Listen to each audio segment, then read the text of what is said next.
नमस्कार मंडळी, मिनी ब्लॉगमध्ये तुम्हा सगळ्यांचं स्वागत आहे। आज वार आहे शनिवार आणि मी वेदांत केतकी निघाले डीमार्टमध्ये।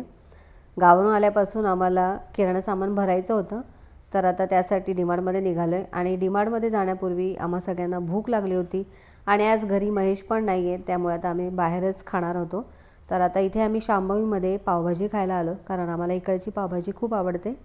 तर वेदांत पण म्हटला मी पण आज पावभाजीच खाणार आहे, तर आमचं तिघांचं असं ठरलं आणि पेटपूजा झाली आणि आता आम्ही निघालो आहोत डीमार्टमध्ये शॉपिंग करायला। डीमार्टमध्ये आज खूप गर्दी होती आणि केतू डीमार्टमध्ये यायला खूप उत्सुक असते, कारण तिला खूप मजा येते। तिला बऱ्याच गोष्टी बघायच्या असतात आणि ज्या गोष्टी तिला आवडतात त्या गोष्टी ती घेते सुद्धा। तर मला सुद्धा केतू आली ना की खूप छान वाटतं। आणि आता इथे आम्ही पटापट खरेदी केली आणि आता निघालो आहे आम्ही, कारण आज शनिवार असल्यामुळे डीमार्टमध्ये भरपूर गर्दी होती आणि बिलिंगला पण खूप गर्दी झाली होती। इथे केतूला हे कानातले खूप आवडले होते, तर हे सुद्धा आम्ही घेणार होतो, परंतु वेदांनी आम्ही यायच्या अगोदरच बिल करायला सुरुवात केली होती, त्यामुळे ते कॅन्सल केलं। आणि आता इथे बाहेर आलो आम्ही आणि सामान सगळं पिशव्यांमध्ये भरून घेतलं आणि आमचं नेहमीचंच असतं इथे आईस्क्रीम खायचं। तर आता इथे आम्ही सॉफ्टी घेतली आहे।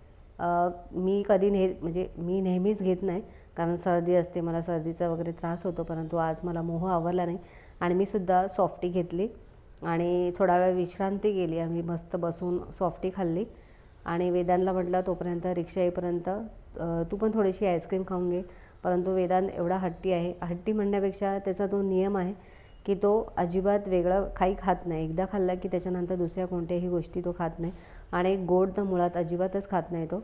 तर त्याला आम्ही आग्रह करत होतो आणि आता इथे आमच्यासाठी रिक्षा आली आणि आता आम्ही रिक्षामध्ये सगळं सामान भरलं आहे आणि आता आम्ही निघालो आहे घरी।